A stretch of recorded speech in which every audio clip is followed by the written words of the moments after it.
Happy day, friends. Welcome to the start of week 6, where we are going to continue talking about diffraction.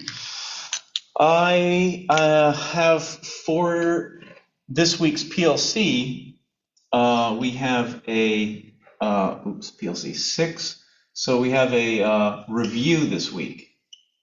The PLC is a set of review questions, and some which have numerical outcomes, and it's just in a multiple choice format. So you should be able to work your way through those, and hopefully it will be a bit of help in order to get you ready, because next week is the first celebration. So we're going to do that on, I'm guessing, Wednesday of next week. So a little over a week. Let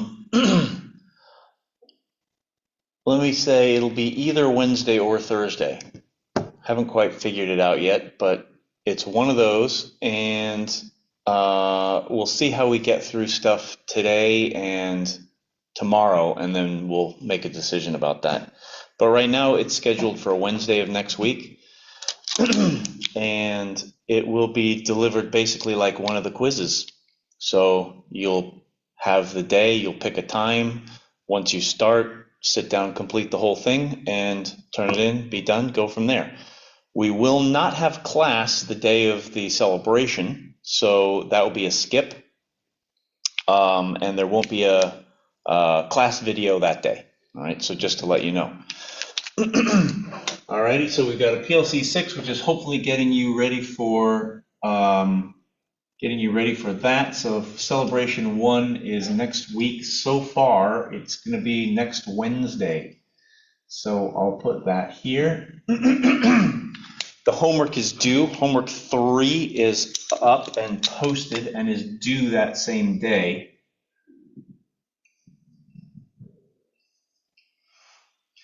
And it takes the place, the celebration takes the place of a homework quiz that you would have to go along with the homework turn-in. All right. Good. Well, I think that's where we are, and we're going to roll through some diffraction. I'm kind of assuming that we'll get done what we need to in the next 3 days, and that will mean that we should be free and clear to move on from here. And then the first celebration will be only what we started with, which is mirrors, and then lenses and refraction, right? We started with reflection, refraction, and then we moved into interference and now diffraction. So those 4 topics will be the first, will comprise the first celebration. Though we will be talking about the next unit, which is going to be on thermodynamics, we will be talking about that. None of that will show up on the first celebration. It will be ray optics and wave optics only on the celebration. All right. Should you have questions about that, don't hesitate to fire me an email, let me know, and I'll try and get back to you as soon as I can, which usually it takes me about a day because I get a lot of stuff going on. So let me know. But other than that, this is what's going on. So let's pick up where we left off. We've done a couple of examples with the single slit diffraction, and then we've put on top of that the double slit interference. And last time we went through and did the intensity pattern of the entire thing. So let's go through and take a quick look at that. And we will pick up with a couple of examples on how to use that stuff and see how we do there. And I think if there's time remaining, we'll go on to diffraction gratings, which is just good, clean fun. So let's go to the intensity pattern. What we left off last time in the 2-slit, what we left off last time was talking about the intensity pattern due to the 2 slits alone, and then we talked about the intensity pattern of the single slit alone, And now I want to take those two things and put them together so that we can have a two-slit setup with the single slit effects happening. Now, when we first encountered the two-slit experiment, I told you that there were only two waves that we were interested in. And that is to say, there was one wave emitted by the top slit, there was one wave emitted by the bottom slit, and we were concerned about the interference between those two waves. In reality, there's an infinity of waves emitted by the top slit, there's an infinity of waves emitted by the bottom slit, and they're interfering. So they are not only interfering, they're also doing the diffraction effects. Because we have finite slit widths on each of the slits in the double slit, what happens is the double slit pattern gets overlaid with a single slit pattern. So what this means from the intensity standpoint is that we end up multiplying the intensities. So I'm going to call the relative intensity, which is to say it's the intensity of a certain spot on the screen compared to how bright is the brightest possible spot on the screen. Relative intensity, which we'll say is I at some theta or something like that divided by I of the maximum. Right? Now I of the maximum should be the central peak, the very central one. Okay? That's the one in which the diffraction effects are all constructively interfering. The two slits are all constructively interfering. Everything's at its best right there. So I max is 4 I naught.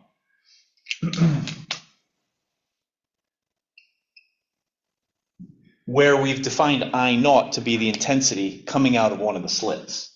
All right, this thing right here is a slit intensity. And I've drawn this for you before, but we've got it again. That means coming out of the slits here, we've got waves, and we've got an intensity coming out here. We've got an intensity coming out there. All right. At the very middle, we have not just the addition of these two. We have the, we have a lot more than the addition of these two. We have double that due to the fact that energy is getting redistributed on the screen. So you'll find some places where there is no energy, and therefore, since energy, we like to say, is conserved, that means we have to have put it somewhere else. And what we do is we put it on top of where these two things would be constructively interfering. So what that does is it makes the intensity of the constructive peaks higher. All right, so that's the maximum intensity here. And what we found was that this is a multiplication of a cosine squared of an angle and a sine squared of an angle.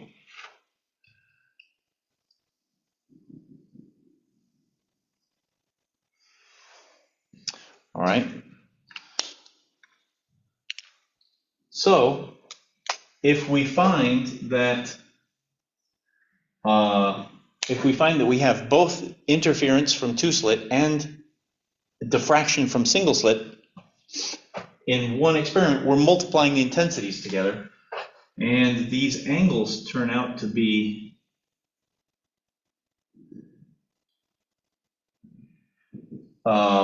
related to the path length differences in the two situations.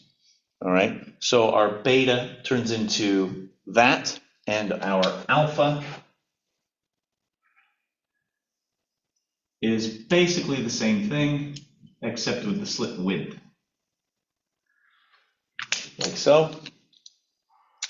And now remembering what A and D are, okay,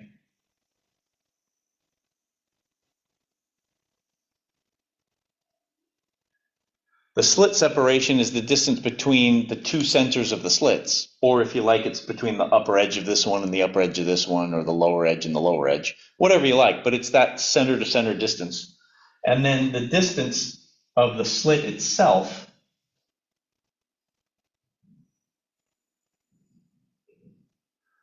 that's the slit width. Okay, So here we would say A equals slit width, and we would say D is equal to slit separation.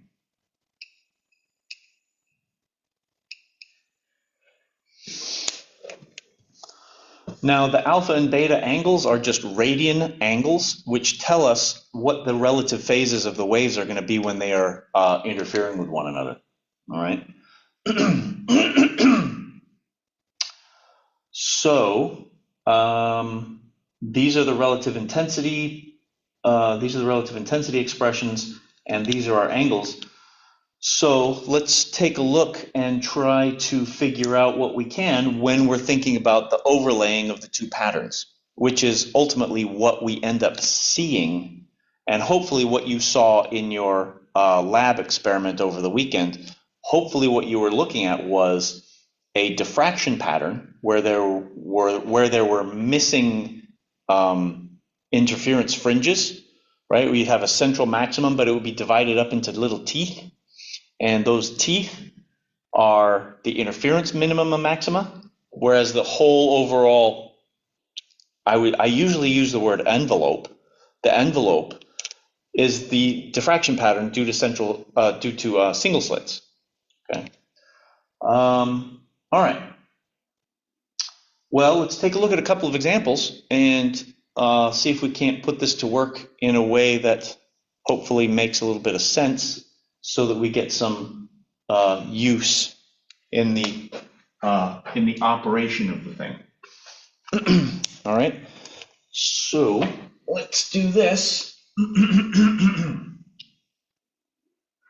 Let's go ahead and start by counting. Let's do something pretty straightforward, like let's count. We're interested in, for example, inside the central diffraction maximum, inside the central diffraction peak, we're interested in how many interference fringes do we see in there. Okay, so from an intensity standpoint, okay, we go back, we go, here's our double slit setup here, like this. Here's our screen. Okay, straight across right here would be the central, would be where the central maximum should be located on the screen. And that means we should see a peak right there. And so our diffraction pattern, right? The diffraction pattern is due to the slit widths. That means I'm going to look at something that maybe is coming in like this. So we go,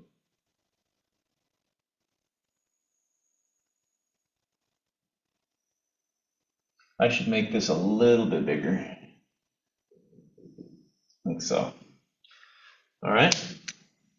Well, I guess that means I got to make that one a little bigger. Okay. All right.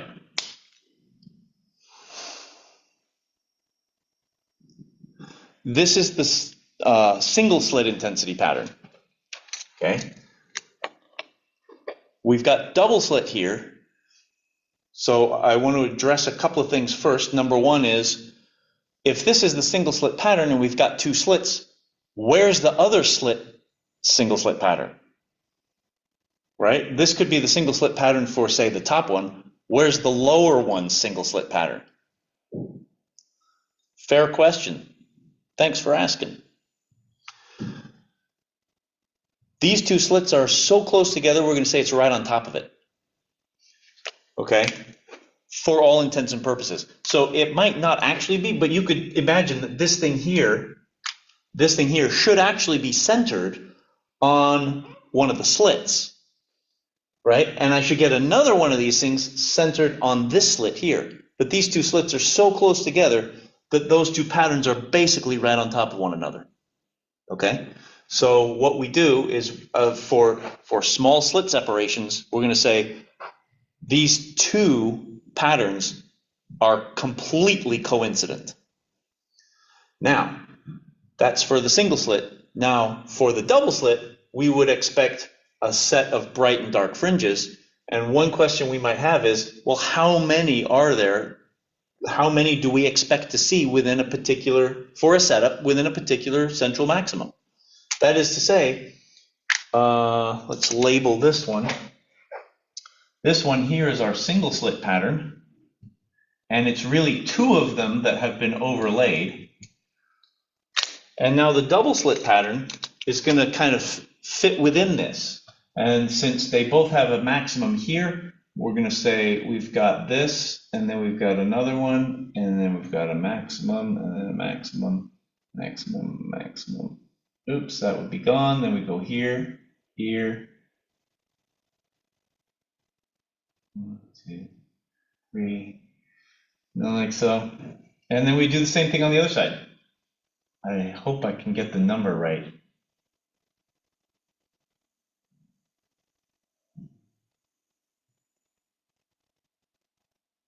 Somewhere around like that. All right, so that, this is a little bit off there, but the idea being here that you can see, this is the double slit pattern. You can see, hopefully, in your mind, when you look at something like this, on the screen, what does it look like? Well, it would look like bright fringe here, dark fringe here and here, bright fringes, dark fringes. Okay, so let me try and color this in so you can see it. I'll use the black marker for the destructive interference, and then everything in between on the whiteboard space will be bright spots. It's going to be, I guess, a little weird that way, but okay. Here's the central maximum. So I'm going to have two dark spots like that. I'm going to have two dark spots like that. I'm going to have two dark spots like this, right? I'm going to have another dark spot here. And then I'm going to have another dark spot here. Okay. So what you're looking at is in between these two things is the constructive interference. Okay. Now, this is a total dark spot right here. Right here and right here. All right, so those are the first two diffraction minima.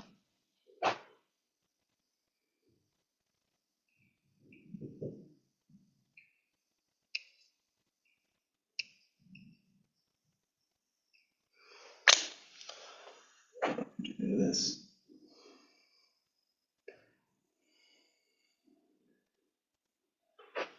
Okay, these are the diffraction minima here and here.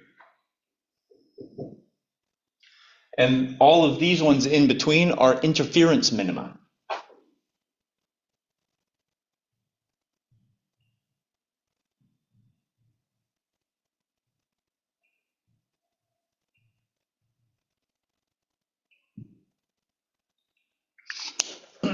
Each one of these is due to the double slit.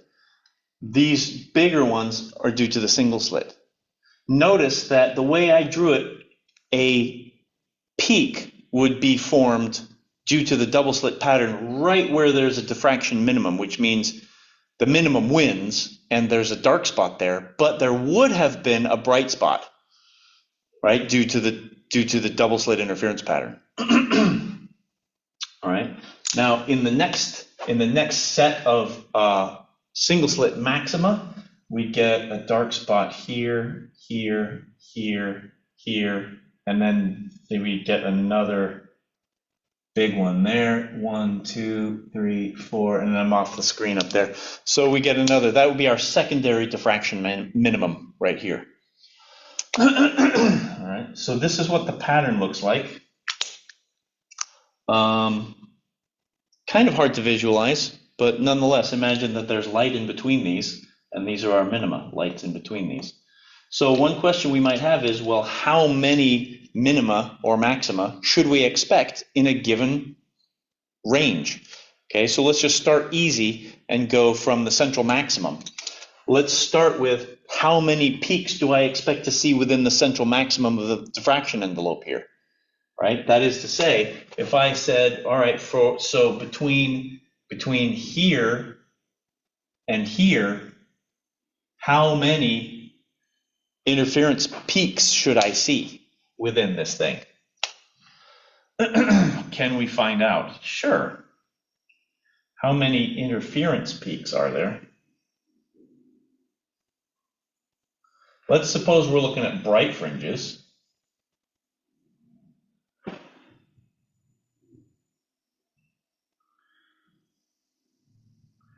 And we'll ask how many there are within the central diffraction maximum.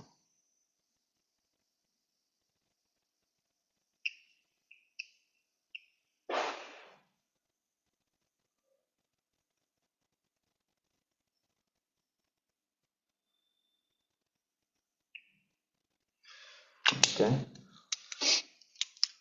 So it's a question of counting.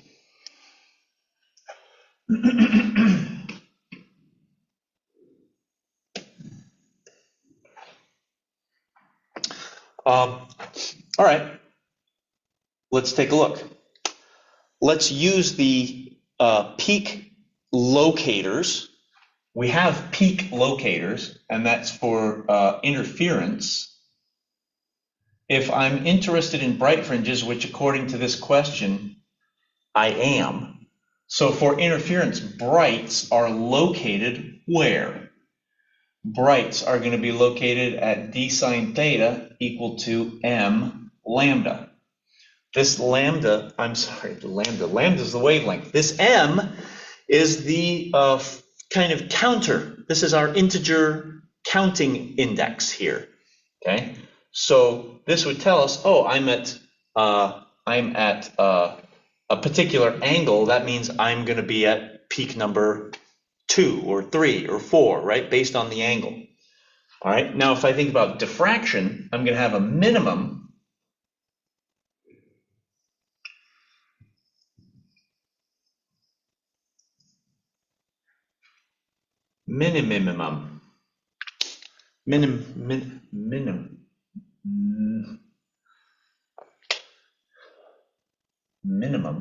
minimum at a times sine theta equal to m lambda.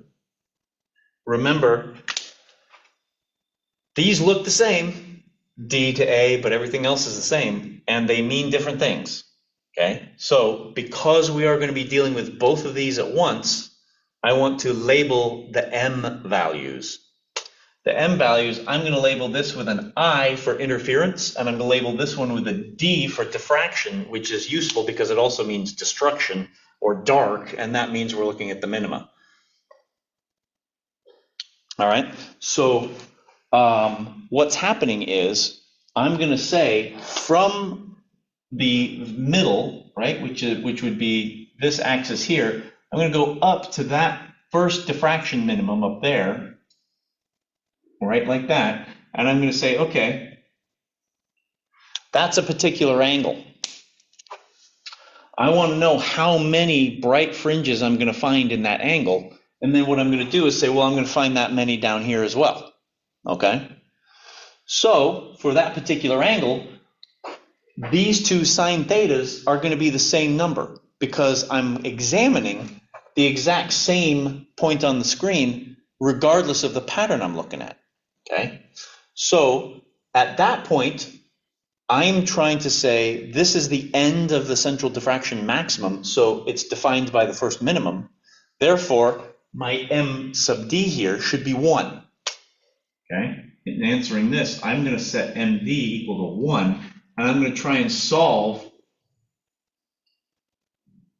for mi to find how many interference fringes do I have. What's the order number by the time I get to the first diffraction minimum?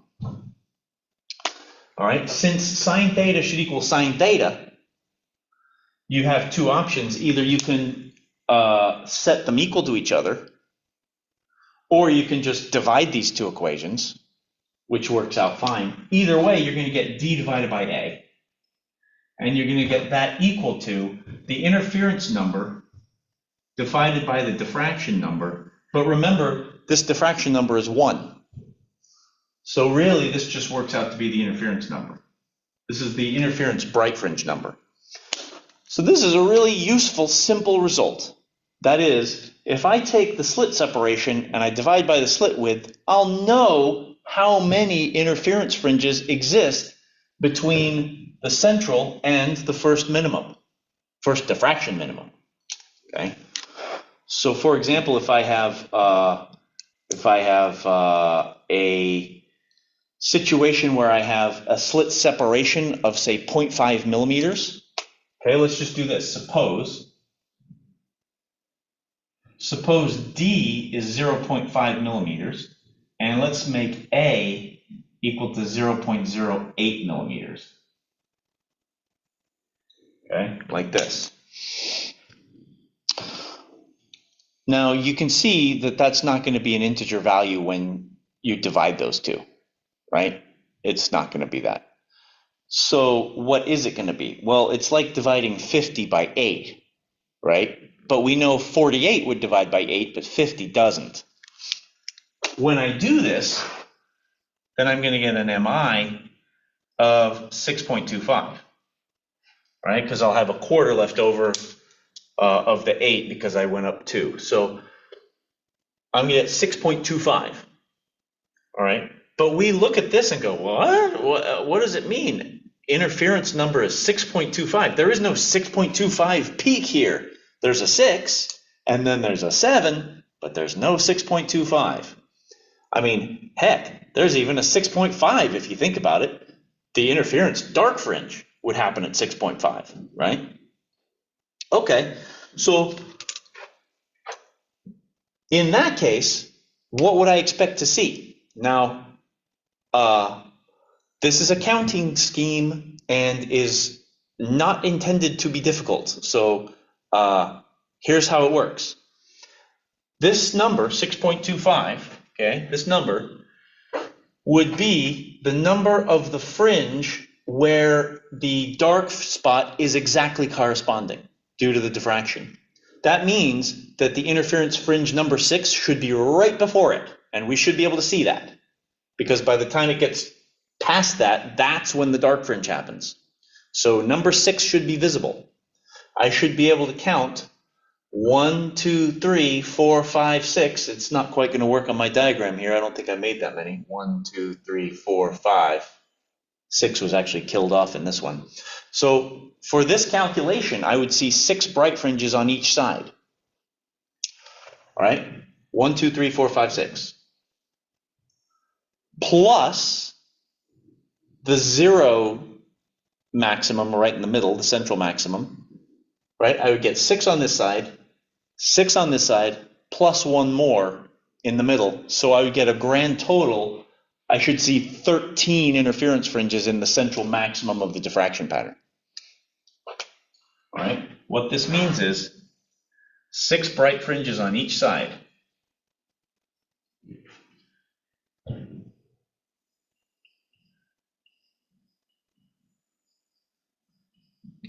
Okay, 6 brights on each side, plus 1 central. Therefore, the total number of bright fringes as seen in the central diffraction maximum, total number of bright fringes equals 13. 2 6s plus 1. Okay. All right. Good. So now let's take a look and see what happens if I had made this something else. Like suppose I had made the slit separation 0.4 of a millimeter instead of 0.5. Right? Suppose that I had 0.4 millimeters separation, but the slit width remained 0.08. What does this mean now? Okay, again, let's think about this. Here, when I do this division, I am going to get an integer value. Okay, so you're going to solve for this and you go, look, mi equals 5. I guess now that I've erased this, I'm going to erase everything. I'll just label this 6.25 here. Now this is equal to 5. Okay. Okay, what does this mean? This means that you actually don't see number 5. Because remember, what is this telling you? This is telling you that the first diffraction minimum is overlapping with which interference maximum? In the previous case of this number, it was not overlapping with number 6. It was overlapping a little bit past 6, so 6 would have been visible. But in this case here, now the first diffraction minimum is overlapping with what would have been interference bright peak number 5, which means you can't see number 5. Therefore, you would only see 1, 2, 3, 4 on this side, and number 5 would be not visible. You'd see 4 on this side, 4 on this side, plus 1 in the middle, which means you would see a grand total of 9. Okay? Like I said, this is not meant to be complicated. It's just meant to make you think about the counting, right? Compared to all this other stuff with the intensity and the crazy functions, this is just counting. So hopefully it makes sense. If this is 5, number 5 is not seen because it's overlapping with the diffraction minimum. Okay, so in this case, 4 brights seen on each side plus the central maximum, and that gives us a grand total of 9.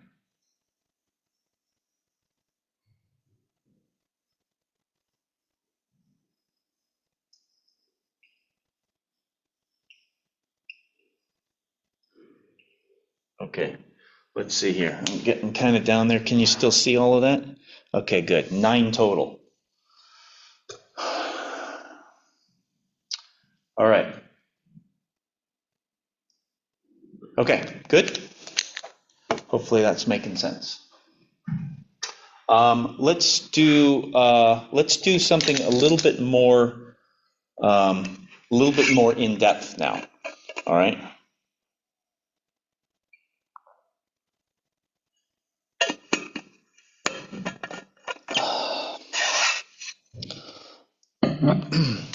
Let's now take it one step further and say that perhaps in this case, not this question anymore, but perhaps within the central maximum of the diffraction pattern, there are multiple bright fringes, and we are interested in the brightness. What is the intensity, for example, of the 5th one that we see in here? Suppose that there are many more than 5, right, on a side. Suppose could be 6, could be 7, however many it is. Okay, but let's suppose, given our D and A values, that we have enough bright interference fringes on within the central maximum that we're interested in what's the brightness of the 5th interference bright fringe. So what we're going to do here is find the intensity of 5th interference bright fringe. Now, note that this is within the central maximum of the diffraction pattern. We're not out there yet. Find the intensity of 5th interference bright fringe.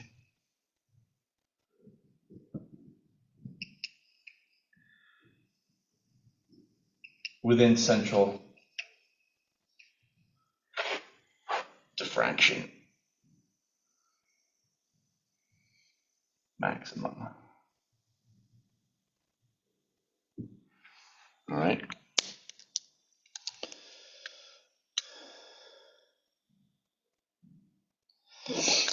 Okay, so let's assume, for example, that our D over A value gave us 6.25. That would mean that, yes, number 5 is definitely visible.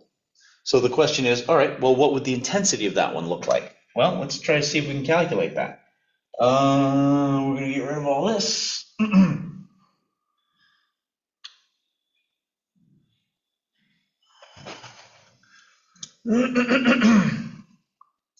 All right. What's the intensity of the 5th interference bright fringe? Okay, so remember, it was up here a little while ago, but remember that the intensity, the relative intensity, depends on basically the path length differences in the interference pattern and in the diffraction pattern. Okay, so we're going to take these one at a time.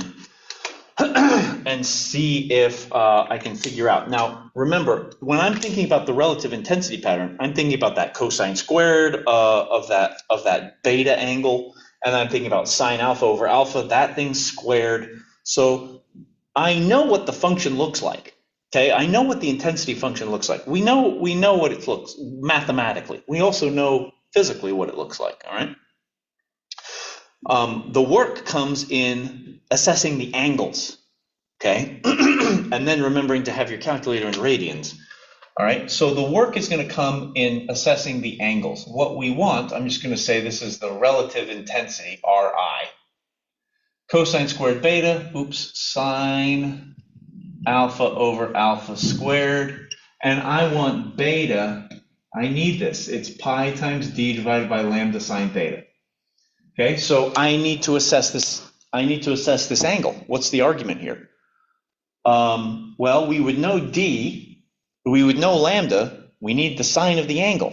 I need to know what sine of the angle is. So we can go to our locator and say for two-slit, for the two-slit pattern, we know that d sine theta equals m lambda, and in fact, we know that that m is 5 because we're looking for the fifth interference bright fringe. One other little nitty bit here is that when you count fringes and you say, I'm interested in the fifth interference bright fringe, that's m equals 5. If I say I'm interested in the fifth interference dark fringe, hang on, that's m equals 4 because the dark, they start at 0, right? So they start at 0, that's the first one, and then 1 is the second one. So if you want the fifth one, it's really 4. If I want the fifth bright fringe, it's thankfully number 5 because 0 is the central maximum and we go 1, 2, 3, 4, 5. Okay, so our two-slit locator of the peak is going to be this, which means that sine theta, or if you like, d sine theta, or even if you like, which is even better, look what I have to solve for up here. D sine theta over lambda, that's really just the m value, right? So really, this thing is just 5 pi. Okay. And so you'd say, well, the cosine of 5 pi would be -1, squared would be 1. Of course it is. We're at a maximum in the interference pattern. So yeah, the cosine squared beta should give us 1 because it should be at its maximum intensity possible. We are at the bright fringe. That's where we want to be. Okay, so the intensity due to double slit should be 1. Or I should say relative intensity due to double slit should be 1. So that works out. Okay, 5 pi, we're going to square that cosine, it's going to come out positive. All right. Okay, now we got to go in and assess what the alpha looks like. Okay, so alpha, let's do the single slit.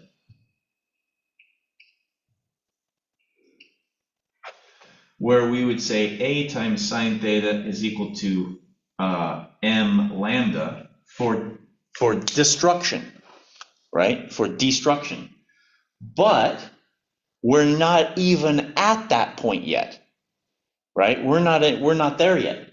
So what we want to do is take the sine theta that we just found from the two slit here and use that in the single slit, okay? So this means that our sine of theta, which is 5 lambda divided by little d, right? And all of that stuff would have gone in here to cancel out all of this stuff up in here, which is pretty cool. I'm going to take that now and put it into the single slit bit here.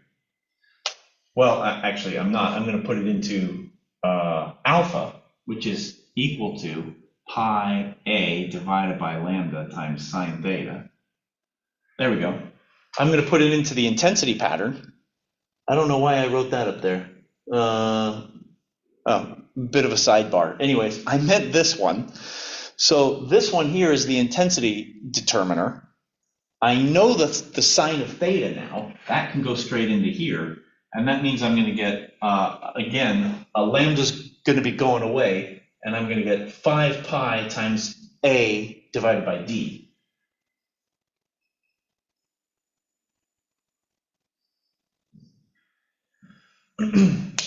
Right? Which is the same thing as D over A, right? 1 over D over A. But that's the thing that tells you how many peaks you should be expecting, all right?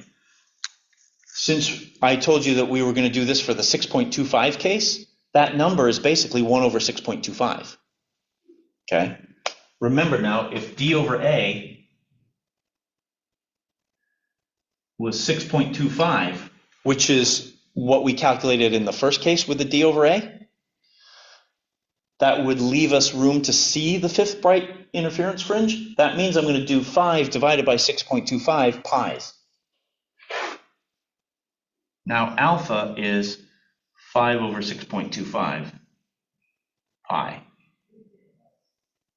Like so.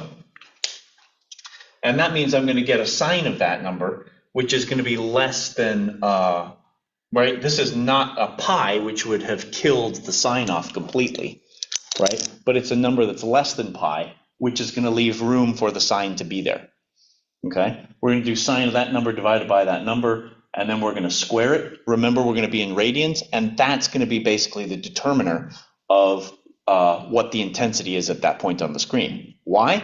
Because, remember, due to the interference pattern, we're going to be at one of these blue bright fringes anyways, which means we maximize that cosine part. So by the time we get to why are we seeing intensity so low, it's because we're way down here on the red curve. I don't know if you can see that this is a red curve here with blue peaks, and I'm not so good with reds and blues. So anyways, so the reason the intensity is so low is because we've slid all the way down here to find where's that fifth interference bright fringe, because number 6 is the next one, and then it's a diffraction minimum. So we're really close to being 0 on the single slit pattern, but we're not there yet. Okay, so we would take that alpha, we'd put it in and find a number.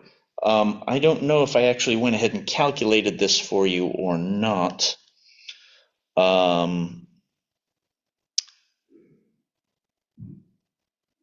It seems like I did not actually go ahead and do that. But anyways, that could be your calculation there. You can put that number in and do the square of it. All right. Okay, so we've gone through how to figure out how many bright interference peaks we see within the central peak here of the diffraction pattern.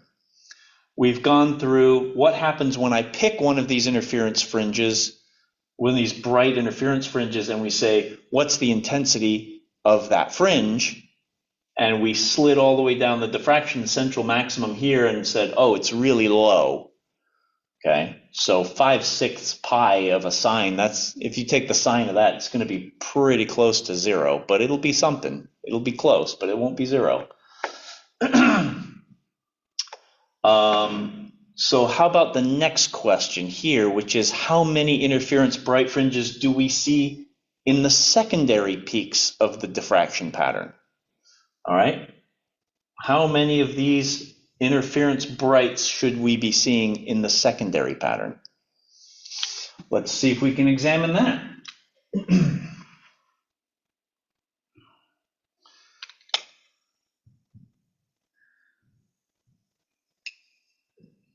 And what's important in this case, or at least one thing that's important in this case, is to be very clear about distinguishing between interference peaks and diffraction peaks.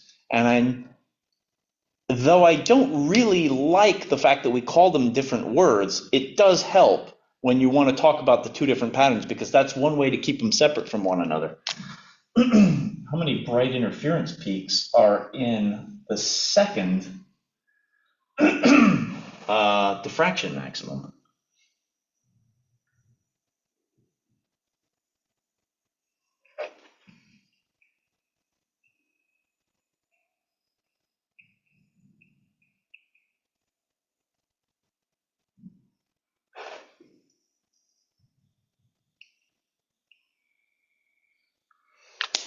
All right. How many bright interference peaks occur in the second diffraction maximum? All right, well, just like we did with the central peak, how do we locate the secondary maximum? Well, we would locate the secondary maximum by figuring out what are the locations of the diffraction minima around it. Just like we did with the central, I said the central diffraction peak is basically defined by the distance between the first diffraction minima. Such is the case with the secondary maximum. It's defined by the distance between the second and first diffraction maximum. Diffraction minima here. Okay, the two dark spots. So I can use my diffraction minimum locator, which I wrote here for no essential reason, but we'll get rid of all this.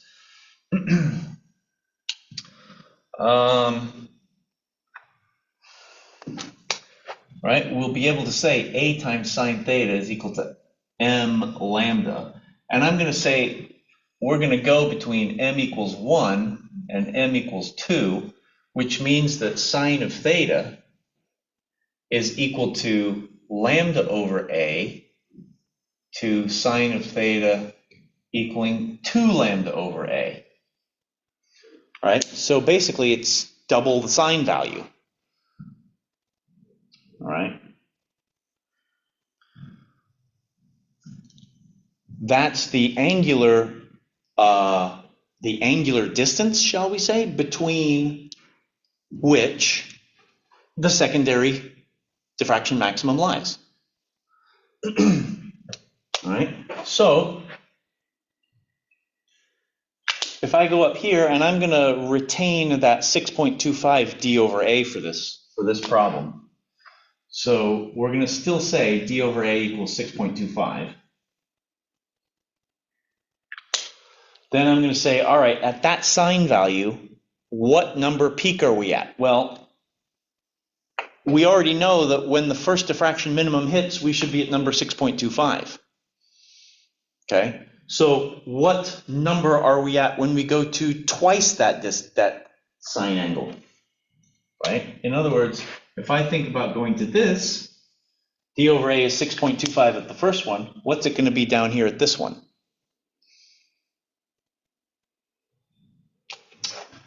Well, now we're going to do, if you think about this, we're going to do d sine theta equaling m lambda. And now this sine theta here is really 2 lambda over a, which means that I'm getting 2 d over a. I don't like it that way. I'm getting 2d over a equaling m, because the lambdas are going to cancel out either side. And this is the, I should be careful because I should label this I for the interference fringe index number. So now this is twice that number, which is just 12.5.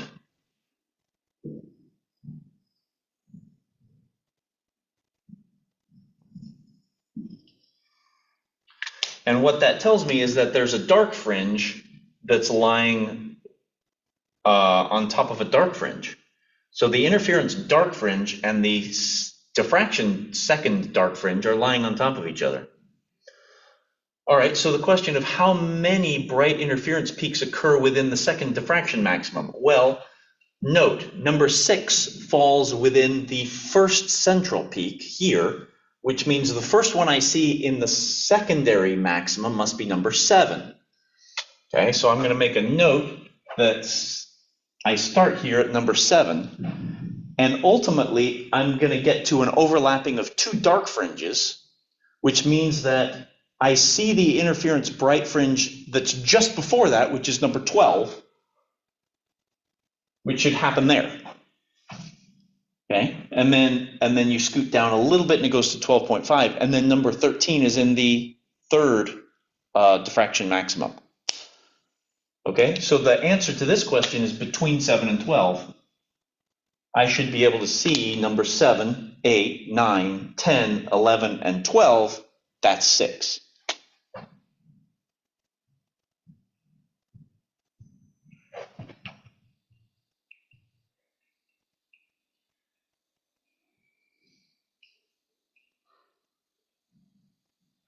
Okay, so 6 bright interference maxes. Now, what's fun about that, note, there were 6 between the central peak here and the first diffraction minimum. So however many there were in half of the central maximum, or say on one side of the central maximum, that number is the number that's in the secondary diffraction maximum. So I tried to take a little bit of care with making this diagram here when I did it, because I did 1, 2, 3, 4, 5, 1, 2, 3, 4, 5. Tried to make that about the same number, because the number that I see here should be the number that I see there. And that hopefully seems to make a bit of sense, right? Because I've gone 1 sine theta angle here, and now I'm going 1 sine theta angle between these two, right? It's 0 to sine theta to 2 sine theta, right? Okay, so that is a nice little offshoot there. Okay, now that we've got that, maybe let's go even one step further. Let's go to one step further. Yeah, let's do it. Let's pick a completely random spot on a screen and ask what's the intensity there, and find out what the intensity is due to the double slit and what's the intensity due to the single slit. And then we'll find the total relative intensity. Okay, so in the last example, I went to a bright interference fringe. So we would have expected the cosine squared to become 1. And then it was, which is great. Now we don't know where we are. I'm just going to pick a point on the screen and say, we're here. I'm interested in what's the intensity at this point on the screen. And what is that intensity due to? Is it due to, is it due to the diffraction pattern being high or low, or the intensity pattern being high or low? What's going on with the intensity? All right. So let's do this. Let's go here. I'm going to kill this off. All right, so now we're going to go completely random. We're going to say that I know D and A, I know the wavelength, and I know the screen distance here.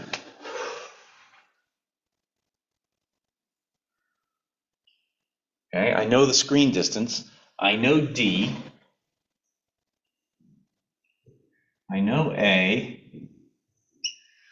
We know the wavelength, check, and we also are just going to now pick a point on the screen. I'm going to say, well, from the central maximum, I'm just going to go up some distance. I'm going to go up some distance y, and I'm going to say, what's the intensity at that point y? I can't really draw it here because I got too much going on in the meantime here. Okay.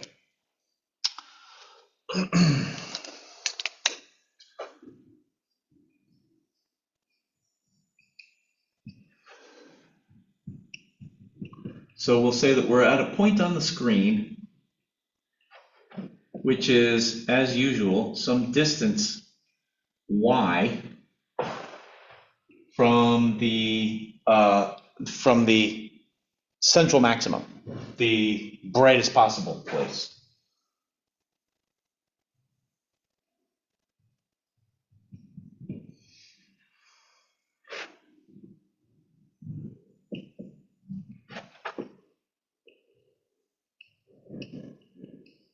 All right, so we're going to try and find the intensity there. All righty.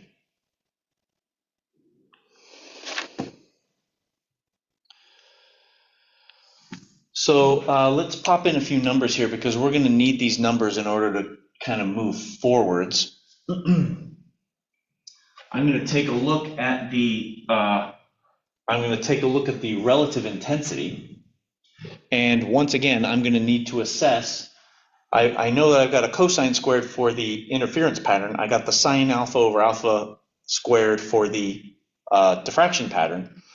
I need to be able to assess those alpha and beta angles. Okay, so beta pi d over lambda sine theta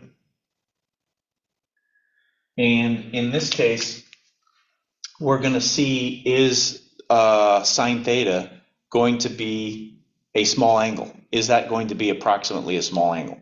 So let's go ahead and assume a few numbers here so we can get a feel for what it is that we're looking at. I'm going to make a table of our knowns here.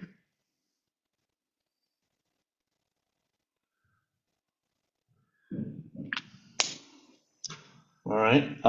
In this case, I went with the d over a of 2. So I went with d being 24 microns and a being 12 microns. So that gives me a d over a value of 2, and so that means I would be able to, right off the bat, just by looking at those, I know I'm going to see the central peak. I'm going to see 1, 2, and then that's it. Or no, actually, that's not it. I'm going to see 0, I'm going to see 1, and then actually number 2 overlies the minimum, right? Remember, see, I fell into my own trap right there. But if I get 2, that means number 2 is actually the one you don't see. That means there's only one peak on either side of the central within the diffraction maximum here. We're going to make a lambda of 600 nanometers, and we'll make a screen distance of 4 meters. And the distance up the screen, I'll just pick a distance of, say, 0.7 meters.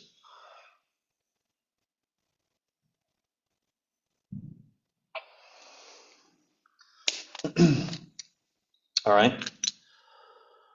So when I look at these two angles that I need to assess here, beta and alpha,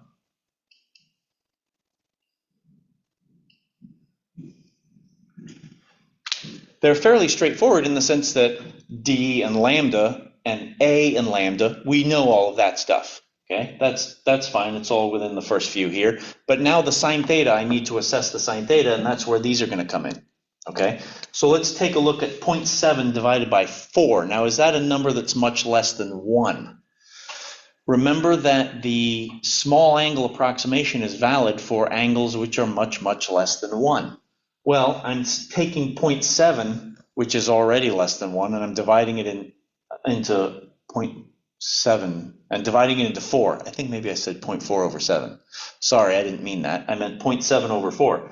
So I'm taking a number which is already less than 1, and then I'm making it even smaller. So hopefully this will be something that's reasonably well into the small angle approximation. So let's take a look here and we'll check that y divided by d, so 0.7 divided by 4, well, that's half of that's going to be 0.35, and another half of that is going to be basically 175.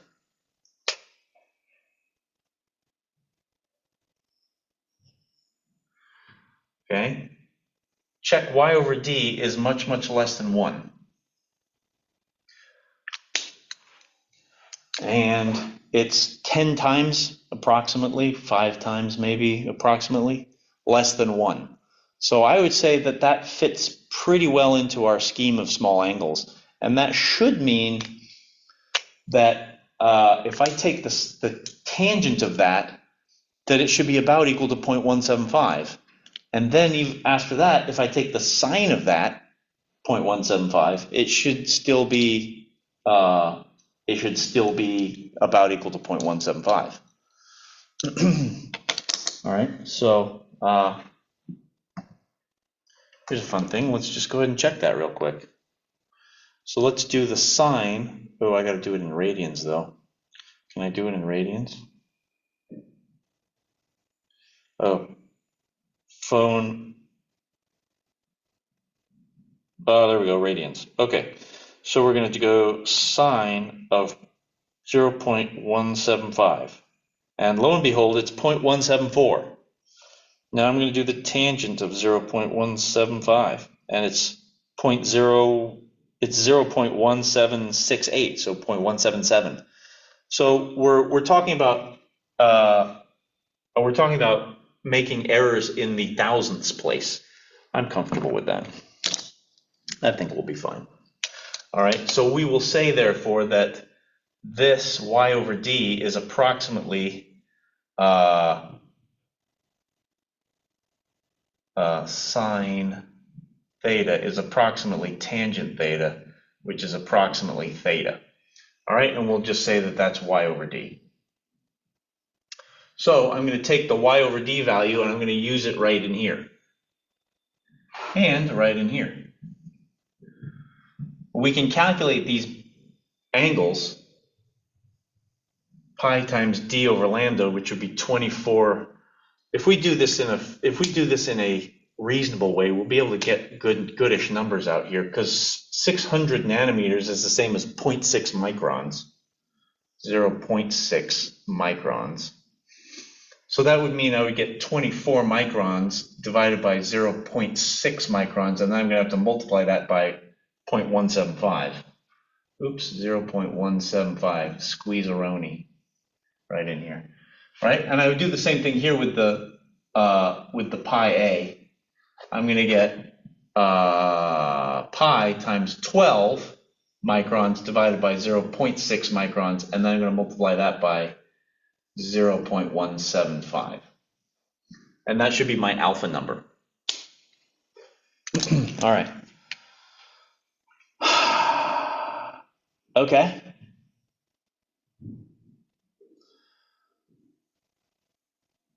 All right, so in doing all of this, what we'll look at is we'll be able to get a particular intensity out. All right, so I'll be able to put this in, cosine, make sure it's in radians, square that number, sine of that number in radians in your calculator, divide by that number, square that, multiply them, you'll be able to get an intensity. When you're all said and done, the intensity I got was let's see here, 0.00, say, total intensity. This is the relative intensity, so I divided by I maximum. I got to be 0.0078. In other words, it's about 0.8% of the maximum at that point on the screen. So you might ask yourself, what pattern, or is it one pattern or both patterns that are causing such a dimness? Okay, so let's take a look and see, can we solve for what the fringe number is? Can we see where we are in each pattern, right? So let's take a look at the fringe locators first. We know that this y over d is giving us the angle of the point on the screen that we are interested in. So let's check that point on the screen and see, okay, where is that from an interference standpoint? Where is that from the diffraction standpoint? And then we'll be able to assess, okay, which one is actually killing this off?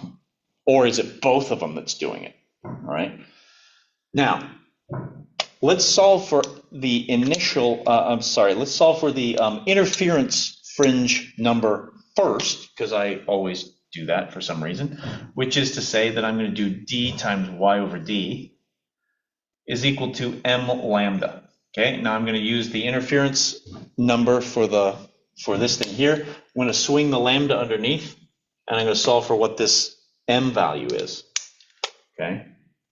That means I'm going to take the 0.175 value for y over d, and I'm going to multiply by d over lambda, which is something like 4 or 24 divided by 0.6, which is like 24 divided by 6, but there's a 10 underneath there, so 0.4?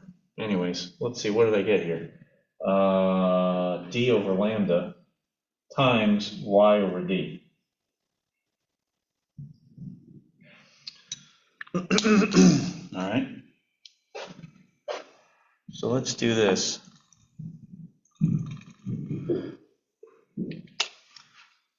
I'm going to take that number, that was 0.7, so this is, what is this? This is 24 over 0.6, and this is 0.7 over 4, like that? Yeah. Okay, so this here would be 4 if it was for a factor of 10. So really, this thing can go away with that and leave us a factor of 10. And that means that we're at an interference fringe which is really close to 7. So the reason that the pattern, or at least from my perspective, one of the reasons the pattern is so little is because the interference fringe. Oh wait, no, 7 is good, right? No, that's an interference maximum. Oh, that would be an interference maximum we'd be close to. Oh, it's not the 0.5. It's about 7. So this is almost full, right? This is almost full. That should give us basically almost 100% intensity from the double slit pattern. Okay, there we go. Let's see, can I just check out what the, I'm gonna erase all of these. Can I just check out what the diffraction pattern gives us? All right, so if I go to the diffraction locator, I'm gonna go m sub little d here is gonna be a times y over d. So this is a sine theta divided by lambda to get out the location of the point on the screen where this intensity is falling, all right? So we're going to do A over lambda. Let's just do A over lambda, which is 12 over 0.6, so that would be 20, and this is y over d, which is 0.7 over 4. All right, so this is 20 times 0.7 over 4, so that goes away with this to give me a 5. And that looks like 3.5. Interesting.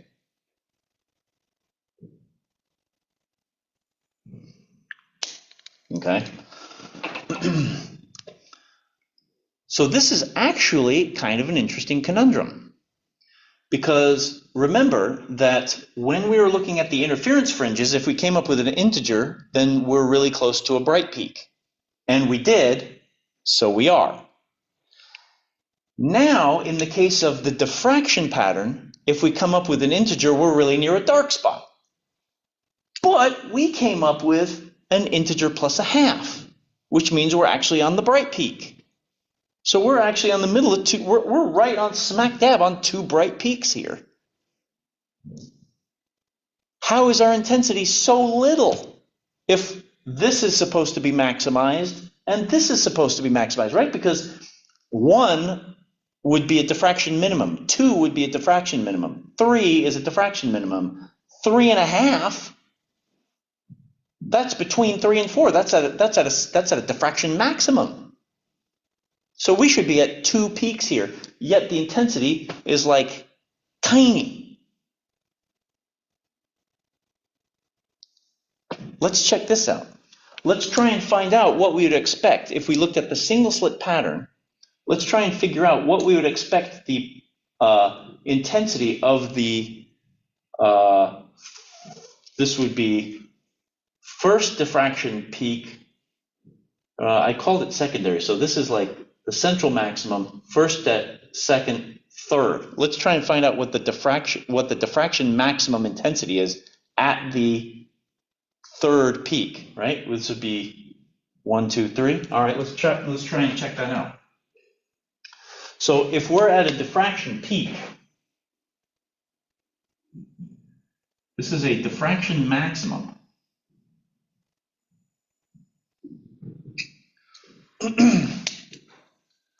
If we're at the third diffraction peak, that means that,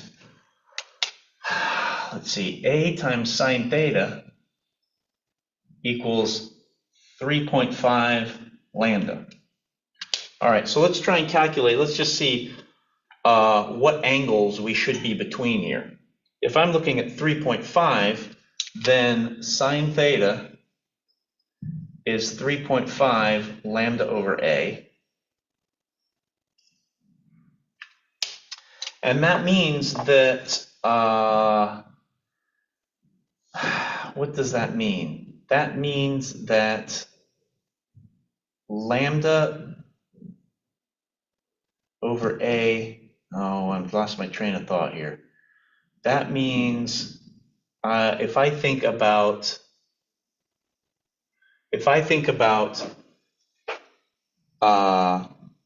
zero phase difference here to get a constructive maximum, then by the time I move here, that sine, right? So let me just go back and orient here. The sine of the angle here is going to be equal to m, or I should just say just lambda. It should be lambda over a. Okay.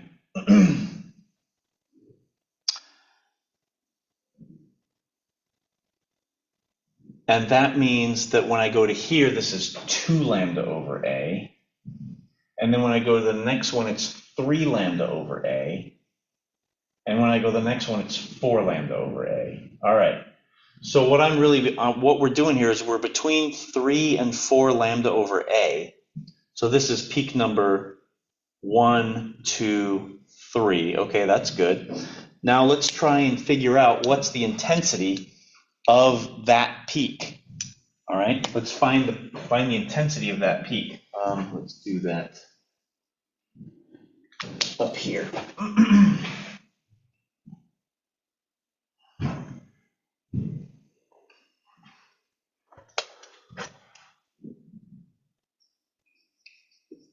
Find the intensity of diffraction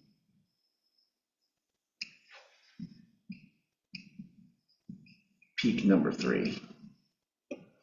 All right, so let's see if we can do that. Looking only at the looking only at the single slit pattern for a single slit,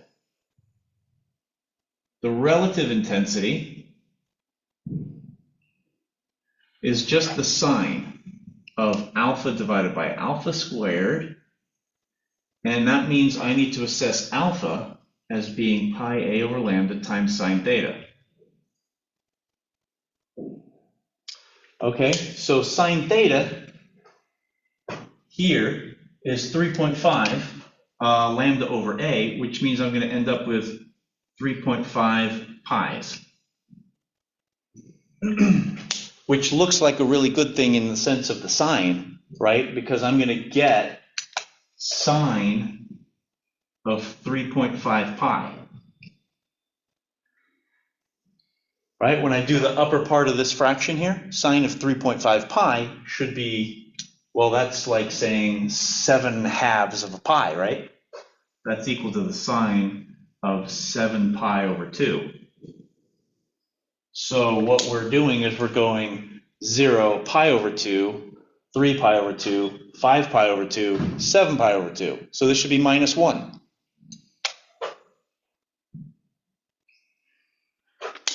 Okay, this should be negative 1. Now I have to divide by 3.5 pi. This is now equal to minus 1 divided by 3.5 pi. And now we're going to square that number. Of course, we have to get rid of the negative. But look at what this means. 3.5 pi, that's like 3.5, and that's what's pi 3.14, so a little bit over 3. So you're talking about a number that's close to 10, and then you're going to square it. So you're looking at a number which is going to be somewhere in the hundredths of a percent of relative intensity compared to the maximum. And that's being at a diffraction maximum, right? So this number is going to be really small, even just being a maximum. What that means is when I draw this diffraction peak, I got this big central peak here, but notice how I draw these side peaks here. They're really small. And then the next one is even smaller, and the next one's even smaller. So the reason that we're coming out with this really low intensity here is not because of the interference peak, because we were at practically an interference peak here, but it's because we're at a diffraction maximum whose intensity is already really tiny compared to the central. And even though we're at that maximum, it's a quickly decreasing magnitude as you go out. All right, so good. Somehow we blended our way through that one. That worked pretty well. This is a small number, and it should be something close to the intensity of the thing that we figured out there, 0.008 or whatever it was. Okay. Because this is going to be, like I said, that's going to be some number in the hundreds, right? It's going to be tiny. Good. So we've talked about how to find the number of fringes within a particular peak, right? How many interference peaks there are within a diffraction envelope. We've talked about finding the intensity at particular places on the pattern. We've talked about finding intensity of a particular place on the screen. We've talked about the drastically dropping intensity of the diffraction maxima. I think that probably is pretty much what we need to talk about with regards to the two slit pattern as far as we are now looking at it from the single slit standpoint. Okay, great. So I think that we're just about out of time today. So what we'll do then on Wednesday is we will take a look at the next step of diffraction, which is what happens when we have so many slits. What happens if we have a lot more than two slits? What if we have large numbers of slits? Okay, and we start thinking about what pattern are we going to now see on the screen. And when we think about that, maybe it will make a little bit more sense why the diffraction peaks decrease so quickly in size. Okay, all right, so from this standpoint, I think we're going to leave the double slit. We'll go to the diffraction gratings tomorrow and probably talk a little bit about some of that and some of the dispersion and things like that. So for now, PLC is a review this week, and it's just like quiz style questions and some quiz style, well, kind of light quiz style problems. So have fun with that. I think I put in 15 or 12 or some number like that. Homework 3 is up and running, so get a look at that. We're going to go for next Wednesday on that, which is when Celebration 1 is happening. And by the time of class next week, I'm sorry, not next week. By the time of class tomorrow, we'll have a good understanding of when that will be, whether it will be the Wednesday or the Thursday. All righty. So in the meantime, have a great rest of your day. Enjoy a little bit of diffraction as you see it out there, and I will talk to you tomorrow.